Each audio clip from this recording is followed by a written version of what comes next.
우리 하나님은 무소부재하신 하나님이십니다. 어디에서나 함께 하시는, 우리와 동행하시는 하나님, 임마누엘의 하나님의 은혜와 평강이 우리 모든 이 자리에 계신 분들, 또 가정에서 예배드리시는 모든 분들에게 함께 하시기를 축복합니다. 부족한 저는 지난 한 주간 동안 여러분들이 기도해 주셔서 휴가 평안하게 잘 다녀왔습니다. 감사를 드립니다. 코로나19 때문에 이 국민들의 휴가 트렌드가 완전히 바뀌었다 하는 이런 보도가 있었습니다. 그럼에도 불구하고 휴가지에 정말 이 쉴 틈, 이 빈틈 없이 꽉 차 있는 이런 사람들의 모습을 보고 휴가, 이 여가를 즐기는 것이 사람들의 삶의 일부분이구나. 안 할 수가 없는, 아무리 큰 병이나 아무리 막는 것이 있어도 반드시 할 수밖에 없고 해야 되는 그 한 부분이 바로 여가로 자리를 잡았다 하는 것을 방증해 주는 그런 모습이었던 것 같습니다. 어쨌든 저는 휴가 기간 동안에 정말 평안하게 잘 쉬었습니다. 아주 쉬는 것을 즐기는 한 주간이었습니다. 누워서 밤새도록, 제가 밤을 샌 적이 없습니다. 새벽 기도를 나와야 되기 때문에 반드시 몇 시가 되면 12시 전에는 자야 되는데 12시를 넘기고 1시, 2시, 3시 새벽이 되도록 밤새도록 정말 밤을 하얗게 지새면서 오랜만에 저희 또 아이들하고 이야기도 그렇게 하면서 누워서, 잔디에 누워서 하늘을 또 바라보고 별도 헤어보았습니다. 큰 별, 작은 별, 별 하나, 나 하나 이렇게 헤어간 별이 몇 개인가 제가 세어보았습니다. 세면 셀수록 별이 자꾸 기하급수적으로 불어나는 것을 봤습니다. 나중에는 온 하늘에 별이 정말 빽빽하게 한치 정말 그 빈틈이 없이 별이 하늘에 다 박혀 있는 그런 모습을 봤습니다. 하나님께서 하늘의 별을 너무너무 많이 저렇게 박아 놓으셨구나. 근데 평소에 너무 제가 못 보았구나. 같은 하늘에서 여기도 같은 별이 있을 텐데 제가 그걸 잘 보지 못하고, 있는데 많이 있는데 보지도 못하고 감사하지도 못하고 그 속에서 말씀하시는 그 평안의 음성을 듣지도 못했구나. 그런 생각을 했습니다. 너무너무 감사했고, 휴가 중이지만은 교회에 있는 것과 똑같은 모습으로, 오히려 더한 모습으로 주님께 좀 더 가까이 주님과 동행하는 그런 삶이 어떤 삶일까 생각을 하면서 나름대로 제가 쉬면서도 주의 음성을 들으려고 많은 애를 썼습니다. 그러나 아무것도 하지 않았습니다. 그냥 다니면서 바라보고 숨 쉬고 얘기하고 그렇게 했습니다. 설교 준비도 안 했습니다. 그래서 오늘 이 설교는 제가 따로 준비해서 이렇게 여러분들하고 말씀 전하는 것이 아니고, 전에 제가 정리해 놓았던 말씀, 5년 전에 여러분들하고 같이 말씀을 나누었던 똑같은 제목인, 처음 듣는 말씀이죠. 똑같은 말씀을 여러분들에게 다시 이 말씀을 들으면서 같이 은혜를 받으려고 합니다. 하나님께서 이스라엘 백성들을 출애굽시키면서 하나님의 백성으로 본격적으로 너는 내 백성이다 라고 온 만방에 공포를 하고, 그리고 백성들에게 확인을 시켜주는 그 일을 시작하시면서 가장 먼저 선포하신 것이 있습니다. 출애굽기에 보면 내 백성을 보내라, 그들이 나를 섬길 것이니라. 이 말씀이 출애굽기에 보면 이런저런 형태로 계속 반복이 됩니다. 하나님께서 이스라엘 백성들을 구원해 주는 목적, 이끌어내시는 목표가 어디에 있느냐? 내 백성 삼고 제사를 내게 하나님께 제사 드리는 일을 하려고 이 백성을 지금 불러내는 것이다. 예배드리게 하려고.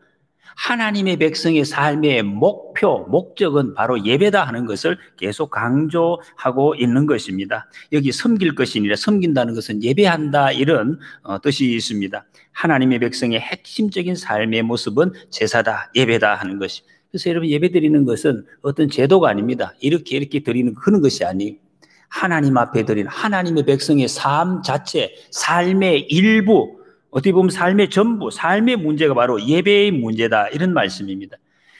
말라기서가 오늘 읽었던 1장에서 시작하면서 아벨과 가인의 제사 문제를부터 시작을 하고 있습니다. 제사 드리는 사람이 하나님의 백성이다, 그런 말씀입니다. 아벨을 죽인 그 가인의 세상 문화에 젖어서 세상 쪽으로 그 인생의 목표를 삼고 살아가는 가인의 삶을 살 것이냐, 하나님의 뜻대로 예배를 드리는, 향기로운 예배를 드리는 향기로운 그런 삶을 사는 아벨의 삶을 살 것이냐, 이 두 개의 선택을 어느 쪽을 선택할 것이냐, 그것을 지금 묻는 것입니다. 신학자 칼 바르트가 이야기한 예배에 대해서, 예배란 무엇인가? 가장 중요한 것, 인생에서 가장 중요하고 가장 긴급하고 가장 영광스러운 것, 이것이 예배이다. 이렇게 예배를 정의를 했습니다. 더 이상 예배와 비견되는 것이 이 세상에는 아무것도 없다는 거예요. 지금 이 코로나19 상황, 이것 때문에 예배를 못해, 그런 일은 있을 수가 없다는 것입니다. 아유, 목사님 죽는데 어떡합니까? 사실은 여기 나오신 분들이, 예배 드리시는 분, 비교가 안 됩니다. 어떤 상황 가운데서도. 제가 다르게 어떻게 표현을 드릴 수가 없네요. 예배는 가장 긴급한 것이다. 그런데 여러분, 지금 예배가 좀 흔들리는 듯한, 예배가 위협을 받고 있는, 벌금 몇백만 원 내야 된다 이러면 이거 벌금 때문에 예배를 못 드린다, 막 이런 마음이 생길 것 같은 이런 위기에 우리가 처해 있습니다. 지혜롭게 이 상황을 우리가 잘 분별하고 받아들이고 우리의 갈 길을 분명히 우리가 선택을 해야 될 것입니다. 이사야 43장에 보면 이 백성은 내가 나를 위하여 지었나니 나를 찬송하게 하려 함이라. 예배한다는 것입니다. 하나님 앞에 예배하기 위해서, 예배 받으시기 위해서 하나님의 백성을 지으셨다. 요한복음 4장에 아버지께 참되게 예배하는 자들은 영과 진리로 예배할 때가 오나니 곧 이때라. 아버지께서는 자기에게 이렇게 예배하는 자들을 찾으시느니라. 여러분, 하나님이 사람을 찾으십니다. 여러분은 누구를 찾으실 때 어떤 마음으로 찾습니까? 그 찾는다는 것은 보통 일이 아닌 굉장한 거예요. 사람 어딨나 찾는 것은 뭡니까? 그 찾는 사람이 내 마음속에 가득 차 있다는 것을 반증하고, 그러니 찾는, 어디 있는지 계속해서 찾는다는 거예요. 하나님은 우리를, 예배자를 그렇게 찾으신다. 예배자 어디 있나? 예배자로 하나님의 마음속에는 가득 차 있다. 예배자. 목사 어디 있느냐? 장로 어디 있느냐? 권사, 집사 어디 있느냐? 그렇게 찾지 않습니다. 예배자. 하나님은 예배자에게 하나님의 마음이 그렇게 갈급해 하신다는 것을 성경이 분명하게 지금 말씀해 주고 있습니다. 예배자를 좋아하신다는 거죠. 많이 좋아하신다는 것입니다. 그런데 이스라엘 백성들은 성경 역사적으로 보면 참 예배에 대해서 그렇게 하나님의 이 부르심에 잘 응답하지 못한 경우가 많았습니다.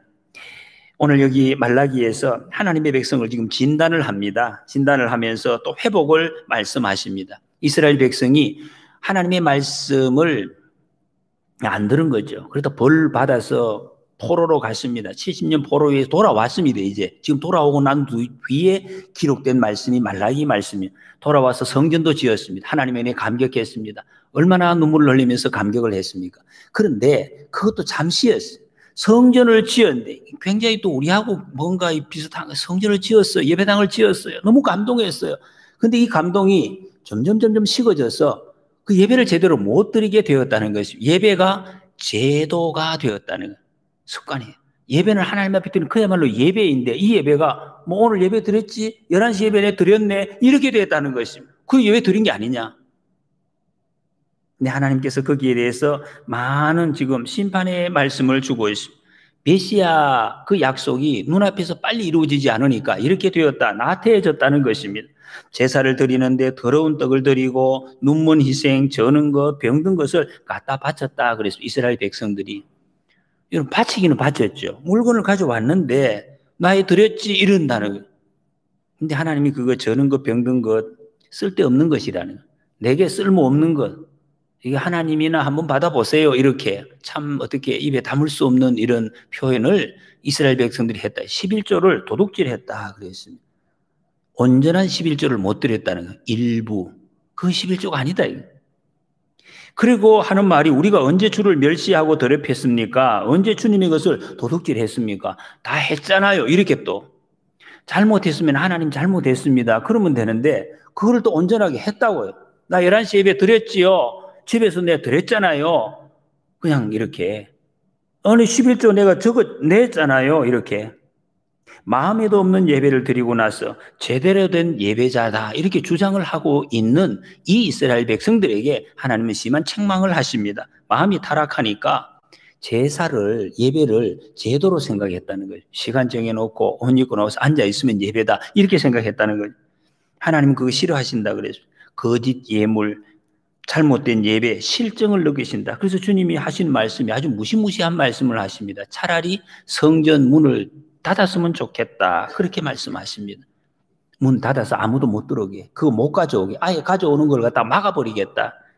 오늘 본문의 1절에 보면 그들을 살라 그 뿌리와 가지를 남기지 아니할 것이라 심판의 말씀을 하신, 그러면서도 주님은 다시 예배의 회복을 부탁하고 있습니다. 예배의 축복을 말씀하시고 회복하라고 촉구하십니다. 하나님과 인간 사이에 이 바라보는 관점이 참 많은 차이가 있는 것을 봅니다. 여러분, 하나님은 부족함이 없으신 분이 전지전능하신 분입니다. 그럼에도 불구하고 왜 이렇게 하나님이 우리 연약한 사람들의 인간의 예배를 받으시기를 그렇게 원하고 계시겠습니까? 왜 그럴까요? 뭐 하시려고? 무슨 도움이 하나님께서 무슨 도움을 받으시려고 이렇게 하시는 것 같습니까? 하나님은 우리를 낳으신 분이시대. 우리를 지으신 분이시기 때문에 우리 예배 받으시기를 그렇게 기뻐하신다. 너무너무 기뻐하신다. 여러분, 여기 계신 우리 할머니, 할아버지, 또 되실 분들, 부모님들, 자녀들에게, 손자, 손녀들에게 무엇이 어떻게 하면은 제일 기쁘십니까, 여러분? 내가 다 낳았고, 내가 다 모든 것을 해서 입혀서 여기까지 키웠는데, 무슨 뭐 용돈 주시는 거, 드리는 거, 아니면 선물 같은 기쁘지요, 여러분? 그러나 그거 받으면 어떡합니까, 여러분? 예, 뒤에다가 얹어 놓습니다. 더 중요한 거 있습니다. 손자, 손녀들이 재롱을 떨면서 할머니, 할아버지 사랑해요, 사랑해요. 자녀들도 마찬가지죠. 아버지 사랑합니다. 어머니 사랑합니다. 진정으로 고백하는 이 고백과 무엇과 비교할 수 있겠습니까? 무엇과? 100억, 1000억 그런 것과 바꿀 수 있겠습니까? 절대로 못 바꿔. 가장 귀한 것입니다. 그렇게 자녀들이, 손자녀들이 사랑합니다, 사랑합니다 고백하면 정말 부모의 마음은 저절로 나오는 거 있죠. 다 주고 싶은 거죠. 내 정말 뭐라도 다 빼주고 싶다고. 사랑도 주고 돈도 주고 재산이 정말 여러분 있으면은 그냥 정말이죠. 정말 다 주고 싶죠. 다 남겨. 그냥 자녀에게 다 주고 더 주고 싶다. 더 주고. 그게 부모의 마음이죠. 여러분, 하나님, 우리 아버지 되신 하나님도 똑같습니다. 우리를 낳으셨고 우리를 지으신 하나님이 하나님에 대한 그 사랑의 고백, 예배, 이것을 그렇게 갈구하시는 것은 우리에게 그 모든 것을, 풍성한 것을 다 누리게 하시려고, 하나님의 은혜의 길을 함께 걸어가게 하시려고. 여러분, 이렇게 되면 어떻게 됩니까? 사랑합니다 하는 고백이 되고 이런 질서가 있으면 가정에 아름다운 질서가 세워집니다. 가정에 향기가 난다는 것입니다. 소위 말하는 역기능적인 가정이 없어집니다. 사랑의 질서가 식어지고, 아픔이 있어도요. 사람의 아픔이 다 있죠. 잘못된 거, 실수하기. 그런데 이게 치유가 돼요. 회복이 되는 거예요. 가정이 회복이 됩니다. 온 가족에게 축복이 복이 되는 거예요. 아, 우리가 복 받았구나. 이것을 스스로 느끼게 되는 거예요. 거기서 감사가 나오고 찬송이 나오는 것입니다. 하나님의 자녀, 하나님의 가족. 여러분, 우리에게 가장 중요한 것, 예배하는 것도 마찬가지입니다. 예배를 통해서 이런 놀라운 영적인, 여러분, 우리 사람에게서 영적인 역사가 먼저, 이게 되면은 모든 삶의 이 일반적인 부분이 다 바뀌게 돼요. 다 복을 받습니다. 하나님을 진정으로 경외하고 높여드리는 이 복된 예배자 되시기를 축복합니다. 사람들은 자꾸 세상에서 힘을 쓰는 것을 돈이 힘이다, 권력이 힘이다, 또 아니면은 다른 어떤 학문이 힘이다. 그걸 가지고 내가 힘이 이제 이렇게 뒤에 그걸 넣어놓고 힘을 내려고 하는데 얼마나 힘이 납니까, 여러분? 어느 정도 그걸 가지고 있으면 참 자기 스스로 생각해도 굉장히 비참할 정도로 힘이 안 나요, 사실은. 그거 가지고 힘을 내보려고 하지만은 하나님은 우리에게 예배를 통해서요, 우리에게 힘 주시기를 원하시며 세상을 이기는 능력, 세상이 줄 수 없는 그 사랑의 풍성한 은혜, 그 무엇보다도 모든 풍것, 온갖 풍족한 것을 다 주실, 예배를 통해서 다 부어주시려고 우리에게 예배드리라고 하십니다. 예배하라고. 오늘 본문에 보면 예배자에게 크게 세 가지 축복을 약속하고 있습니다. 첫 번째로 날개의 복을 주신다. 2절에 내 이름을 경외하는 너희에게는 공의로운 해가 떠올라서 치료하는 광선을 비추리니. 치료하는 광선, 그게 번호가 있죠. 어떤 책에는 2번, 어디 1번이 있는데 그 밑에 보면은 날개라고 적혀 있어요. 광선이 날개, 치료하는 날개를 너희에게 주겠다. 성경에 보면 여러분 날개, 제가 한번 쭉 찾아봤습니다. 굉장히 많이 나와요. 날개라는. 날개는 거의 대부분, 거의 전부입니다. 제가 보기엔 거의 전부가 이 날개라는 표현은 어떨 때 사용했느냐. 그늘, 날개의 그늘, 그리고 날개의 그늘 아래 보호하심, 지키심, 이런 의미로 사용이 되었습니다. 날개 아래. 어미 달개 날개처럼 요 안에 다 보호하는, 끌어연는 이런 의미로 다 사용이 되었습니다. 거의 전부가. 시편 17편에 보니까 주님의 눈동자처럼 나를 지켜주시고 주님의 날개 그늘에 나를 숨겨주시고 그랬습니다. 주님의 날개 그늘. 그 숨겨주신다는 뭡니까? 지키신다. 생명이에요, 생명. 그 밑에 있으면 산다는 것입니다. 주님의 날개 그늘 아래 있으면 사는 거예요. 밖에 나가면 죽는 거죠. 죽을 가능성이 아주 많습니다. 살리는 그늘, 생명 그늘, 이것이 주님의 날개 그늘입니다. 그늘 아래, 그 그늘 아래서는 모든 것이 살아난다. 그 의미가 날개의 그늘입니다. 등산 이야기 매일 말씀드려요. 제가 휴가 때는 등산을 못했어요. 사실 하고 싶은데 다른 가족들이 아주 싫어해서 제가 못했는데, 마치고 어제 아침에 다시 산에 올라갔습니다. 여기. 제가 휴가 가기 전에는 계속 비가 내렸기 때문에 산에 올라가 산이 계속 물이 흘렀어요. 좀 그냥 축축하게 물이 있어서 민달팽이들이 여러 마리가 그냥 계속 길에 있었습니다. 그런데 제가 오니까 다 말랐잖아요. 비가 안 왔죠. 아주 마른 딱딱한 길을 가고 있었어요. 이 민달팽이 딱 한 마리 봤습니다. 이런 민달팽이는 습진데 그늘 아래 살아요. 빛이 나면은 말라서 죽게 돼 있는 거예요. 죽습니다, 마르면. 근데 한 마리가 있어요. 제가 만져봤어요. 움직이질 않아요. 반 말랐습니다. 죽어가는 거죠. 그늘에 들어가야 되는데 못 들어가는 거예요. 그늘 아래에 있어야 사는데 그늘 밖에 나오니까 저절로 죽는다는 거죠. 참 불쌍한 모습을 봤습니다. 제가 그걸 보면서 여러 가지 생각들이 들었습니다. 모든 생물은 각자의 그늘이 있어야 산다. 모든 생물이 다 그래요. 그늘이 있어요. 물고기가 물이라는 그늘이 있어요. 밖에 나오면 죽는 거예요. 사람도 마찬가지입니다. 사람이 사는 그늘이 있습니다. 여러분, 사나이 햇빛만 받아가 살 수가 있습니까? 영적으로 사람의 그늘이 뭐냐? 사람이 주님의 날개의 그늘입니다. 사람은 주님의 날개 그늘 아래에 있어야 정상적으로 살고 평안하고 모든 것이 자연스럽게 할 수가 있는 거예요. 그 밖을 벗어났을 때는 말라서 죽게 되어 있습니다. 요리문답 제1번에 보면 사람의 제일 되는 목적은 하나님을 영화롭게 하고 그분을 영원토록 즐거워하는 것이다 그랬습니다. 이게 사람의 목적입니다. 이 목적을 벗어나면 사람은 말라가는 거예요. 영혼이 말라가는 거예요. 육체가 마르는 거예요. 주님의 날개 그늘 아래 있으면 주님이 보호하십니다. 인도하십니다. 시편 57편에 하나님이여 내게 은혜를 베푸소서, 내게 은혜를 베푸소서, 내 영혼이 주께로 피하되 주의 날개 그늘 아래에서 이 재앙들이 지나기까지 피하리이다 그랬습니다. 여러분, 우리가 인생의 뜨거운 재앙이 닥칠 때가 있습니다. 수시로 닥칠 때가 있습니다. 지금이죠, 그때인지도 모릅니다. 주님의 날개 그늘 아래로 피해야 한다는 것입니다. 주님의 날개 그늘 아래만 있으면은 이 코로나19의 재앙도 하나님께서 안전하게 지켜주실 줄 믿습니다. 하나님의 예배자들에게 인생에 또 날개를 달아주십니다. 그런 뜻입니다. 그 날개 달아주시는 게 예배입니다. 지금 여러분 예배 드릴 때, 여러분 지금 가정에서도 지금도 하나님 앞에 진정으로 예배 드리는 사람은 우리도 모르게 영적인 날개가 쫙 우리에게서 나오는 날개 나오는 거 보셨습니까, 여러분? 한번 보십시오. 너무 신기합니다. 인터넷에 많이 있어요. 번데기가 나비로 변하는 이런 그 곤충들을 보면 날개가 쫙 뻗는 순간에 이상하죠, 여러분? 번데기에서 이 날개가 쫙 나오다가 푹 날아가요. 전혀 다른 상태로 전혀 다른 상황이 벌어지는 이 날개가 그런 것이 우리가 영적이면 예배할 때 우리 영혼에서 영적인 날개가 펼쳐진다는 것이 날개가 나오면 여러분 어떻게 됩니까? 날개를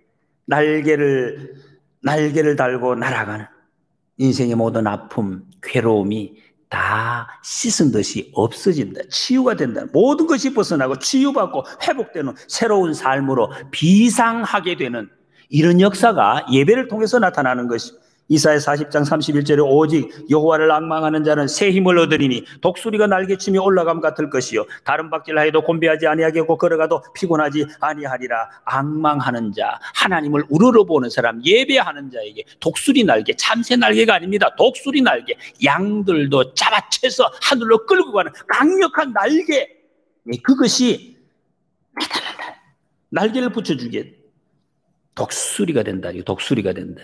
여러분, 독수리는 늙어도, 아무리 늙어도 날아다닙니다. 독수리가 걸어다니지 않습니다. 하늘을 납니다. 날개가 있으면 떨어지는 절벽이 무서운 곳이 아니라 오히려 비상하는, 날아오는 발판이 되는 것입니다. 날개의 유무에 따라서 추락이냐 비상이냐 이것이 결정되는 것입니다. 인생의 많은 고비들이, 낭떠러지들이 우리 앞에 있습니다.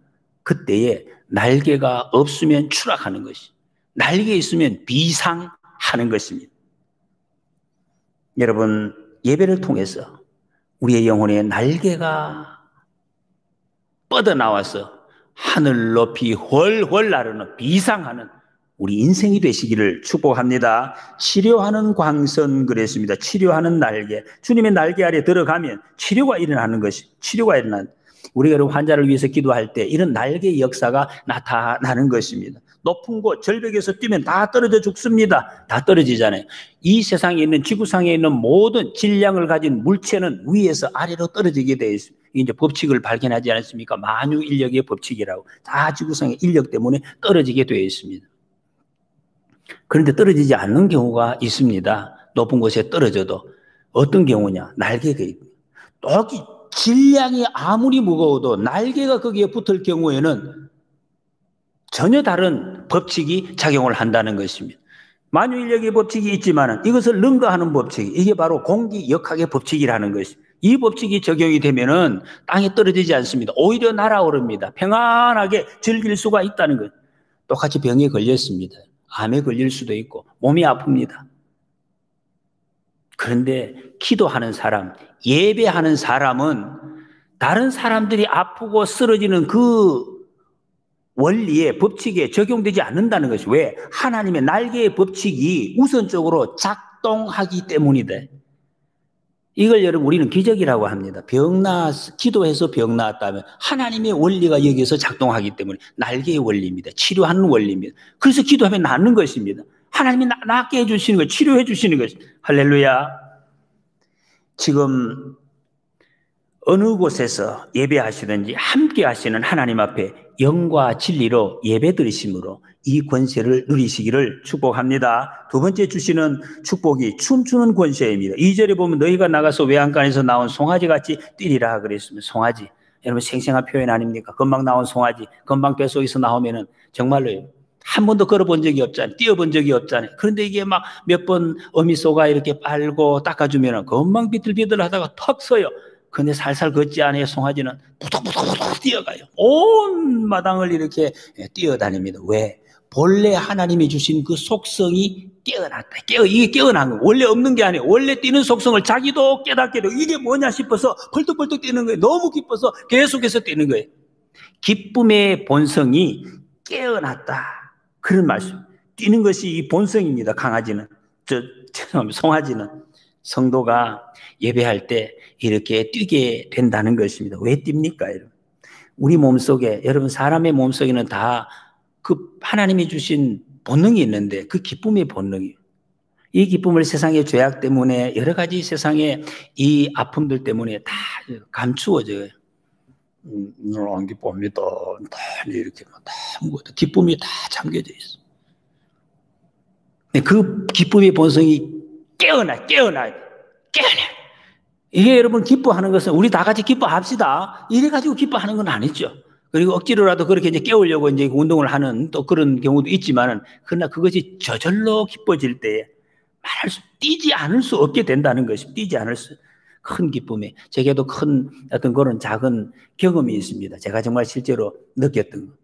제가 신학교 가기 전에 잠시 회사에 취직을 입사 시험을 쳐본 적이 있습니다. 굉장히 떨리고 막 두려웠습니다. 처음 하는데 큰 회사에 좋은 회사였어요. 그래서 이제 제가 이렇게 취업을 해서 하려고 45명을 회사에서 뽑는데 한 4,000명 정도가 1차 필기 시험에 왔어요.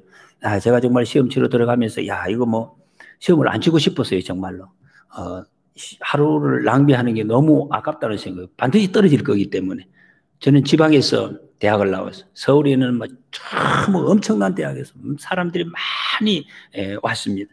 학병만 하면은 정말 연봉이 최고를 회사에서 그렇게 이야기했어요. 이 땅에서 월급 받는 사람 중에서는 최고의 연봉을 보장된다. 모든 또 이 복지가 제공이 된다. 참 훌륭한 직장이다. 그래서 되고 싶지만은 전혀 될 가능성이 없는 그런 시험 현장이었습니다. 시험을 쳤죠. 시험을 쳤는데 1차에 300명이 합격자 발표가 났어요. 3달 후에 통지가 왔어요. 그때는 우리 전보로 왔습니다. 전보로 이렇게 해서 합격됐다고 1차에. 다 된 것도 아닌데. 너무 놀랐어요. 제가 생각하기에는 100% 이거는 될 가능성이 없는데 됐다는, 정말 가능성이 없는데 됐다는 그것 때문에 너무너무 기뻤어요. 저도 사실 제 이 성향은 누구 앞에서 그렇게 푸쩍푸쩍 뛰고 그런 체질은 아니잖아요. 근데 그때는 뛰고 싶더라고요. 그래서 뛰는데 이게 어디 뛸 수가, 제가 방에 들어갔어요. 방에 들어가가지고 정말 혼자서 막 뛰었어요. 여기 처음으로 그렇게 뛰었어요. 이게 막 저절로 뛰어지더라고요. 막 뛰면서 너무너무 감사하고, 하나님 어떻게 이런 일이 있을 수가 있나. 나는 생각지도 못했는데. 여러분, 생각지도 못한 것이 되어질 때 이렇게 벌쩍벌쩍 뛰게 됩니다. 당연히 그렇게 되면 안 뛰죠. 뛸 일이 없습니다. 물론 그때 그것과 지금 제가 하는 목회 사역과 비교할 수 없습니다. 뛰고도 100번 1000번 매일 뜁니다. 너무너무 감사한 일이죠. 하나님 일을 하는 것은. 다윗이 뛴 적이 있습니다. 법궤를 옮길 때 여러분 사무엘하 6장에 보면 다윗이 여호와 앞에서 힘을 다하여 춤을 추는데 그때에 다윗이 배 에봇을 입었더라 그래. 이때 다윗이 하나님의 법궤가 들어온다. 자, 내가 춤을 춰야 되겠다. 이렇게 춘 게 아니에요. 자기도 모르게 옷이 벗겨지는지도 모르고 춤을 추었다 그래. 그러니까 기쁨의 본성이 여기서 깨어져서 나왔다는 것입니다. 왜 그렇게 되었을까요? 자기가 감당 못할 은혜이기 때문에. 이런 은혜가, 내게는 이런 은혜가 있을 수가 없는데 어떻게 하나님의 법궤가 내가 지금 준비한 이곳에 들어오느냐, 막 그런 생각이 되니까 이게 감당이 안 되는 거예요. 그래서 다 옷을 벗기는 줄 모르고 춤을 추었습니다. 여러분, 하나님 앞에서는 체면 정말 가질 거 없어요. 하나님의 은혜 앞에 예배 드릴 때 여러분 눈물이 나오면 눈물 흘리고, 찬송이 나오면 찬송하고, 춤을 추시고 하나님 앞에 마음껏 우리는 이것을 표현할 수 있습니다. 노래해야. 이거 진정한 예배입니다. 근데 그때 다윗이 법궤를 예루살렘에 모시고 그 후에 예배를 드린 후이 중요합니다. 이때에 역대상 16장 43절에 보니까 이에 뭇 백성은 각각 그 집으로 돌아가고 다윗도 자기 집을 위하여 축복하려고 돌아갔더라 그랬습니다. 예배하고 춤을 춘 다음에 다윗에게는 왕권, 이것뿐만 아니라 축복권이 생겨났다는 것입니다. 자기 집을 위하여 축복하려고 돌아갔더라. 왜 성경에 이렇게 기록을 해놨어요? 예배 다 드리고 기뻐한 다음에 자기 집에 가서 할 일이 여러분 지금 예배 드리고 예배 마치고 집에서 뭐 하실 겁니까? 예배 드렸으니까 잠자야지 뭐. 예배 드렸으니까 어떻게 텔레비 봐야지. 다 좋습니다. 하실 수 있습니다. 그러나 예배한 사람에게는 축복권이 있다. 축복. 가정에 돌아가셔서 우리가 해야 될 일은 가정을 위해서 축복하는, 이 가정에 하나님의 축복이, 권세가 가득히 넘치는, 이 가정에 하나님 나라가 가득히 임하기를 축복하노라 하고 축복하는 것이, 내 사랑하는 자녀들에게 하나님의 축복과 지식과 그 은혜가 가득하기를 원하노라, 축복하는 것이요. 임할지어다. 하늘의 복이 임할지어다. 여러분, 이게 예배자들에게 주어진 권세입니다. 이 권세를 꼭 사용하시고 누리시기를 축복합니다. 예배자의 권세라. 근데 다윗의 그 아내 중에 하나인 미갈은 이 모습이 참 못마땅했습니다. 혼자서 채통도 없이 춤추고 굉장히 하나님을 지금 잘 못 만났던 것 같아요. 은혜가 없는 사람. 은혜가 떨어진 사람은 옆에서 이 은혜 받고 춤추는 것을 보고 굉장히 이상하게 생각합니다. 왜 저런가 이제 이렇게 보는 것이죠. 네, 축복해 주세요. 그럼 얼마나 좋아요. 나는 못하지만 축복해 주세요 하면 되는데 비웃었습니다. 당신이 그렇게 하는 것이 맞지 않다고, 왕의 채통이 안 맞다고. 그러다가 참 불쌍하게 저주를 받았습니다. 아이를 낳지 못하는 저주를 평생 동안 받는 이런 안타까운 사람이 되었습니다. 코로나19로 인해서 세계 도처에서 예배당 문이 지금 닫히고 있습니다. 코로나 때문에 지금 예배를 못 드리고 예배당은 있는데 현장 예배가 제한당하고 있는 이때에 여러분 우리는 이런 상황에서도 하나님 앞에서 어디에서든지 예배를 소홀히 하지 마시기 바랍니다. 예배자에게 엄청난 권세가 임합니다. 어디에서나 그 권세 앞에 무릎을 꿇어야 한다는 것이. 근데 사탄이 그래서 예배하는 것을 여러 가지로 교묘하게 방해합니다. 막 벌금 물린다는 협박도 하고. 오늘 벌금 안 내야 되겠지만, 근데 요즘은 내야죠, 여러분. 예배를 방해한, 졸음이 방해하고, 특히 여러분 댁에서 지금 예배 드리시는 분들, 예배 잘 드리고 계십니까? 집중하고 계십니까? 혹시 옆에서 누가 막 들어오고 왔다 갔다 하고 시끄럽게 하고 그런 거 없습니까? 방해, 예배를 방해하는 요소들이 참 많이 있습니다. 그래서 이 예배가 뭔지를 잊어버리는 경우가 많다는 거예요. 예배 드리는 거, 보여주기. 우리 예배했어요. 예배 드렸어요. 보여주기. 보여주는 게 예배가 아니에요, 여러분. 하나님 앞에 모든 것을 내 영과 진리로 예배를 드리는 것이에요. 찬양을 드리는 것이에요. 예배를 통해서 춤추는 권세, 축복하는 권세 누리시기를 소원합니다. 마지막입니다. 예배자에게 주시는 축복이 발의 축복을 주신다. 3절입니다. 또 너희가 악인을 밟을 것이니 그들이 내가 정한 날에 너희 발바닥 밑에 재와 같으리라. 확실한 승리. 옛날에 고대의 전쟁터에서 전쟁을 하고 나면 승리한 나라의 왕이 패배한 나라의 왕을 끌고 와서 많은 사람들 보는 앞에서 엎드려 놓고 그 목에다가 발을 밟아 얻는, 이것으로서 완전히 전쟁을 종결시키는 이런 풍습이 있었다고 합니다. 완벽한 승리라는 거, 다 끝났다, 내 발로 밟았다, 이런 이제 뜻입니다. 이 발이 어디에 있느냐가 중요하죠. 우리 발이 지금 어디 곳에 있느냐. 아기들, 어린아이들 보면 종종 아빠 신발을 이게 신고 노는 것을 보면 굉장히 기뻐해요. 뭐 왜 그런지는 모르지. 아이들이 그렇게 기뻐해요. 그 아버지 신발을 막 큰 걸 끌고 다니는 것을. 아마 그런 것이 있겠죠. 나도 아빠처럼 빨리 팔이 크고 싶다. 아빠처럼 저렇게 살고 싶다. 아마 그런 마음이 무의식 중에 있었는지 몰라요. 또 아빠 엄마도 그걸 보고 굉장히 좋아하잖아요. 굉장히 기뻐합니다. 굉장히 마음이 기쁩니다. 훌륭한 어른이 빨리 되어라. 하나님의 사랑받는 자녀가 좀 됐으면 좋겠다고. 우리도 하나님의 자녀입니다. 하나님 우리 아버지십니다. 이런 의미에서 보면 우리도 하나님께서 그렇게 보시지 않을까. 우리가 하나님 신발을 신고 막 이렇게 흉내내려 걸어가려고 하는 그 모습이 얼마나 하나님 아버지 보시기 얼마나 기쁘실까. 하나님 아버지, 너도 빨리 커서 내 신발 얻고 나의 능력과 은혜와 사랑을 마음껏 누리면서 온 세계를 다니면서 정말 세상을 정복하고 이 축복을 누리면서 살아라. 그렇게 바란다. 아마 그렇게 말씀하시지 않겠습니까? 여호수아 14장에 보니까 네 발로 밟는 땅은 영원히 너와 내 자손의 기업이 되리라. 내가 다 주겠다는 것이. 네 발로 빨리 커서 온 땅을 더 넓게 달려가거라. 사실 여러분, 우리가 발이 없으면 아무데도 못 갑니다. 아무것도 못하지 않습니까? 우리 발을 보니까 굉장히 수백 킬로, 몸무게는 100kg 안 돼도 수백 킬로의 그 하중을 견딘다고. 실제로 그 발에 실린다. 뛰어갈 때 몸 체중의 몇 배의 그 하중을 받는다고. 네, 정말 몸이 이렇게 좀 더 이렇게 굵으신 분들은 1톤까지 이렇게 발에 하중이 그렇게 받는다고. 어마어마한 그런 발입니다. 그것을 갖다 견뎌내고 있습니다. 쿠션 기능이 있어서 이걸 다 흡수를 한다. 근데 그 외에도 기능이 더 있습니다. 바로 이 말씀, 하나님이 주신 예배할 때에, 춤출 때에 악인들을 발로 밟아버리는, 죄처럼 되어버리는 이런 기능이 발에 있습니다.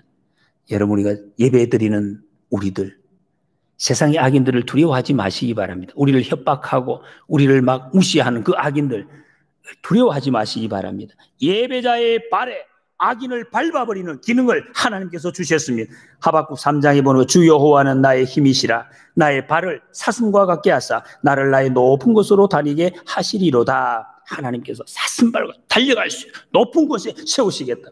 성도의 발이 예배의 자리에 나가면 사슴발처럼 되어서 힘있는 발, 악인의 발을 밟는 엄청난 능력이 나오게 하시겠다 하십니다. 여러분, 우리 하나님께서 예배자의 발을 높은 곳으로, 승리의 곳으로 인도해 주시는 줄 믿습니다. 미국의 아이합 공동체라는 그런 공동체, 예배하는 곳, 24시간 예배하는 공동체 이렇게 만들었대요.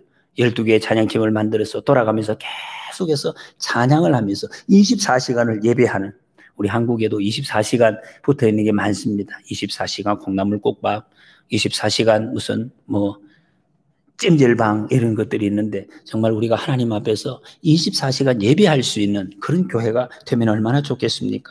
우리 교회가 그렇게 잘 세워져 가기를 소원합니다. 코로나19 전염병이 여러분 무슨 연고인지, 하나님이 왜 이 시대에 우리에게 이 전염병을 주셨는지 아직 정확하게 모릅니다. 그러나 만약에 혹시 하나님께서 정말 우리를 보시고 하나님 원하시는 것이 하나님 기뻐하시는 예배, 하나님이 가장 원하시는 예배가 이 땅에서 사라졌기 때문에 주시는 준엄한 재앙이라면 우리는 어떻게 해야 될까? 우리를 돌아보아야 될 것입니다. 우리가 정말 하나님을 두려워하는지, 바른 예물을 드리는지, 정말 영과 진리로 정말 예배하는지, 삶의 예배를 드리는지, 함께 같이 모이는 제약이 있습니다. 그러나 개인적으로는 얼마든지 모일 수가 있습니다. 개인적으로는 얼마든지 찬양하고 예배하고 기도할 수 있습니다. 내일부터 예배당에서 24시간 기도와 찬양이 이어졌으면 좋겠습니다. 우리 모두가 참된 예배자가 되어서 하나님 예배할 때 내게 날개를 달아주시고 그늘이 되시고 치료해 주시고 뛰는 기쁨 힘을 주시고 더 높은 곳으로 올려주시고 원수를 밟는 권세를 누림으로 하나님께 영광 돌리는 우리 모두가 되시기를 축복합니다.